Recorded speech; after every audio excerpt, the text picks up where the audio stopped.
Do we have a free will? Let us say what Stephen Hawking have to say. Stephen Hawking said that I have noticed even people who claim everything is predestined and that we cannot do nothing to change it look before they cross the road.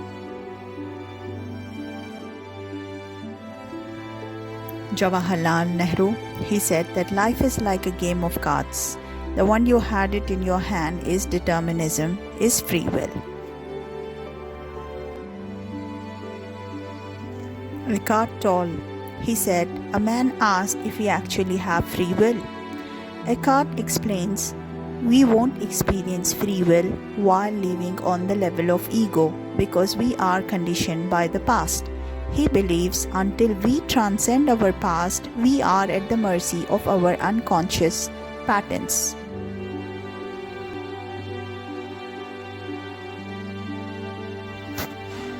Where is the free will if we claim that God already destined everything and or knows everything? We are the one leaving this book right now and we are turning the pages. God reads the book all at once. He sees all of the pages all at once. He is outside the time. We are lining inside the time. We are stuck in time. Tomorrow I cannot jump to tomorrow, nor I cannot go back to some 50 years in the past.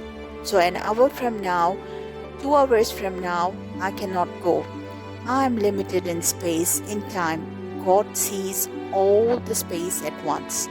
God transcends space and see it all at once. Let's say I'm on my way to Chicago and there is a car. If I keep on driving, I will run into that car and I am driving. And I cannot see what is coming up, but God sees it all, and all space is under God's vision. Time. God transcends time. He sees it all at once. We humans are stuck in time and we make decisions in time, and God encompasses it all at once. He answers our prayers and guides us, but it doesn't contradict that He left us to make our choices, answer our prayers and guides us. That is why God has already angels that follow and do exactly what God has assigned them the duties. But God has created humans which are different from the angels, and what is the difference they have is a free will to do and decide and to accept or also not to accept the God. That's how it is for sure that we all have a free will, and hence in all Abrahamic religions we also have the day of judgment. According to Eckhart Tolle, according to him, he believed that the thought that I would share my views with the people, he believed that control is an illusion or is free will. Our egos want us to believe in them because it makes the ego feel happy and validated. He don't believe everything is predetermined in life, but most people have experienced intuition guiding them in their lives. The gut feeling that goes beyond primal instinct. It is a connection to a knowledge that is far more vast than our relative logical mind. It is something you feel, and I don't mean emotionally. I believe that being in the flow of the energies of life, because everything is energy, means to let that intuition guide you. Let the life energy flow as they naturally do between peace and chaos and back again. We can use our relative will to either choose to swim with this flow or against it. Either one will begin results in some form. But in my experience, life is incredibly more rewarding when you go with that flow. Go where your gut, intuition or heart guide you. If you choose that flow, you are making the choice to relinquish the need to make choices. Your ego will hate this, but your choices in life become illusions because you see that a life of peace and love really only has one choice option. It may not always seem like an easy choice, but may even bring you to some significant challenges. But those challenges are there to inspire the growth necessary for your evolution and growth. Go with the flow, and in time, doing so will get easier Go with the flow, and in time, doing so will get easier as you transcend your old self and patterns. Let us check the religious point of view for having a free will. The idea that everything has already been decreed by the Creator from eternity has troubled theologians and philosophers for centuries. How can we reconcile the two apparently contradictory factors that God has absolute power and sovereignty over all creation, and that all the same time we are responsible for our actions? Are we forced to do what we do, or are our choices meaningful? The question of divine providence, also known as divine decree or predestination, led to one of the earliest sectarians in the Muslim community between who believe in absolute human free will, the one who believe in absolute determinism and fatalism. Each of these groups develop an extreme and misguided theology. Not only with this question a sharp controversy created and been an important throughout the history for the religion. The ancient Greek philosopher Aristotle wrote seriously on the topic over 2000 years ago because of its implication for understanding order in the universe, the origin of life, human freedom and happiness. For this reason, God communicated the reality of providence using the tools of language in particular. These images are the pen, the preserved tablet, and the angelic records of deeds. They articulate the nature of providence, that God has complete control over what is decreed from pre-eternity and what is later expunged. These images are non-fictional nor merely metaphorical. So what you will do? Manifesting versus surrendering. You will take action or let the universe lead the way.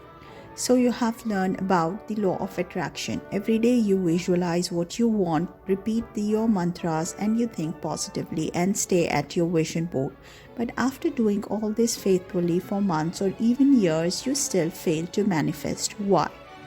There is another school of thought to simply surrender your desires to the Creator. What spiritual authors offering? Ask for the God's guidance, let go, and look for breadcrumbs to follow. If you don't get an answer, keep asking until you do. But what if you tried this too and still don't get what you want?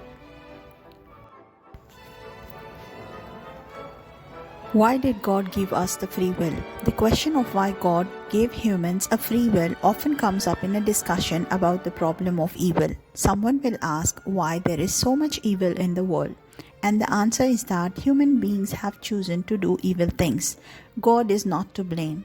The follow-up question is, if God allowed all the evil things that happen, people would choose to do, why would He give us free will?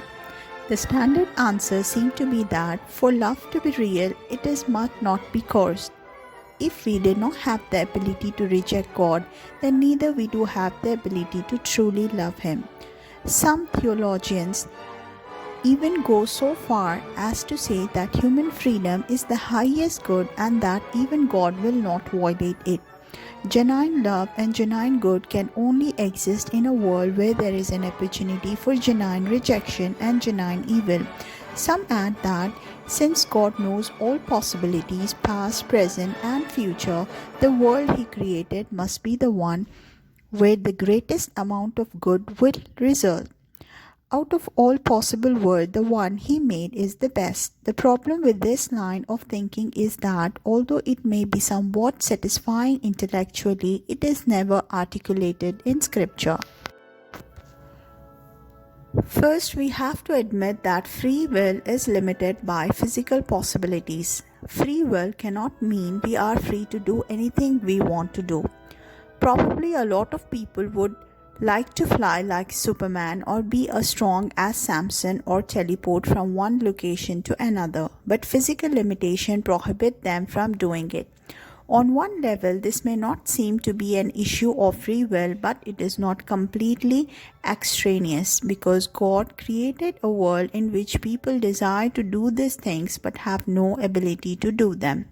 In this sense, God has curtailed free will. It is not truly free as popularly defined. When we pray for something, we often are praying that another's free will be curtailed by outside circumstances and physical limitation. If a brutal dictator invades a neighboring country and we pray for his defeat, we are certainly praying that the dictator will be unable to do what he wants to do. In this case, the person praying is asking God to intervene with another person's will to prevent a person from accomplishing what he has chosen to do. In a way, God created the world. He has built in many limitations that time our wills and limit our choices.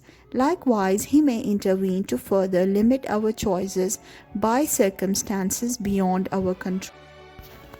Everything you do, you make a choice to do. From getting out of bed in the morning to choosing what you will eat or drink, to choosing what you will do, go to work or not, walk the dog, make the bed, are all the examples of expressing your free will. Free will does not mean having consequences for bad choices. It just means you are free to make those choices. Example, if you decide not to get out of bed, that will likely result in you being hungry or thirsty after a while. It will also very likely that you will urinate or defecate in the bed, which will result in you either being uncomfortable or stinky or changing your mind about reminding that there is having to clean up after yourself. But it's your choice, your free will in action. Career choice. When individuals choose their career paths based on their interests, skills, and values, they are exercising their free will. They are not predetermined to follow a specific career path by external factors. Choice of relationship. People have the freedom to choose their friends, romantic partners, and social circles based on their preferences and values. These choices are often made independently of external influences. Moral decision. Individuals have the ability to make moral choices based on their own ethical beliefs and values. They can choose to act in ways that they believe are right or wrong, regardless of society norms and expectations. Creative expression. Artists, writers, musicians, and other creative individuals have the freedom to express themselves through their work in ways that are unique to their own thoughts and experiences. This creative expression is a manifestation of free will. Political participation. Individuals have the freedom to participate in political activities such as voting, advocacy, and activism. These actions reflect their personal beliefs and values and are expressions of free will. Spiritual beliefs. Some people have the freedom to explore and adapt spiritual or religious beliefs that resonate with them personally. This choice is driven by individual expression, reflections, and values. These examples illustrate how free will manifests in various aspects of human life, allowing individuals to make choices that are not predetermined by external forces. Finally, we conclude to this statement that God has given us a free will, but God is aware and is all-knowing about the activities of what He has given the humans the willpower. The lesson in here is we all humans have a free will, but it is better that we do not seek for things to happen the way that we want them to. Rather, we wish to happen what happens the way it should happen, and then you will be happy. Or the question is, if everybody have a free will, then why the people are not happy? So according to Eckhart Tolle, he said that in order to find yourself, you need to come out of your pain body and to be in a conscious state to understand what is the free will. That is the situation you will receive the free will. I don't see how I can be free now. As it happens, I'm extremely unhappy with the life at the moment. This is a fact that I would be deluding myself, and if I try to convince myself that all is well when it definitely is not. To me, the present moment is very unhappy and it is not liberating at all. What keeps me going is the hope or possibility of some improvement in the future. So in this case, you think that your attention is in the present moment when it's actually taken taken up completely by time. You cannot be both unhappy and fully present in the now.